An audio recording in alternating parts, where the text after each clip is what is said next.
So when we talk about harm facing battered women using drugs, there's a variety of things that happen and that we talk to survivors about. You can read them up here, but the biggest theme is impairment. It impairs her ability to leave. It impairs her ability to protect herself and her children. If there are illegal drugs involved, that puts her at greater risk and puts her in harm's way. It causes her to not to be able to evaluate how dangerous the situation is.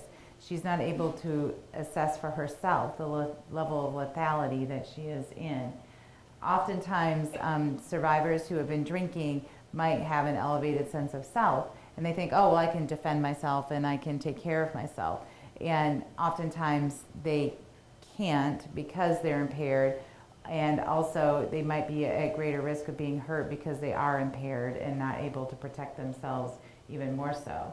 And the biggest thing that we hear from survivors is that often it's a couples thing. When they come into SafeHouse, they say, I really didn't want to get started down this path of drinking and drugging, but it turned into something that if I didn't do it with him, then he would get mad. And so she used it as a coping skill to not get more hurt. In her mind, she felt like she was possibly able to be safer if she participated in the activity that he wanted, if she participated, as opposed to not participating and then getting hurt by that. And as hard as it is to understand, sometimes the safest place for her to be is right next to him. Because she knows exactly what he's doing, how he's doing it, what he's thinking, what's going through his mind.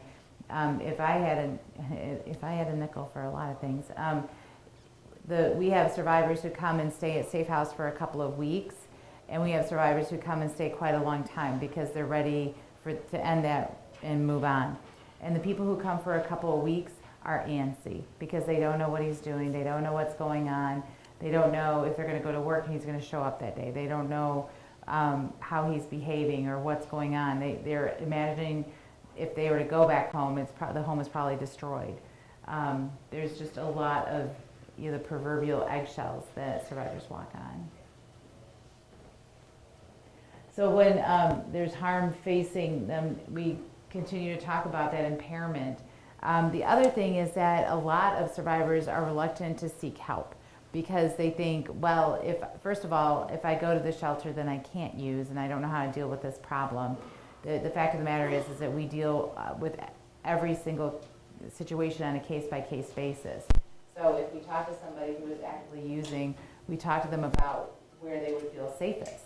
And sometimes if we're able to work with them while they're in a facility, in a drug use or substance use facility like Dawn Farm or a place like that, then we can do that. But if they feel like they would be safer coming to SafeHouse and feel like they could abide by the rules, then we would work with that as well.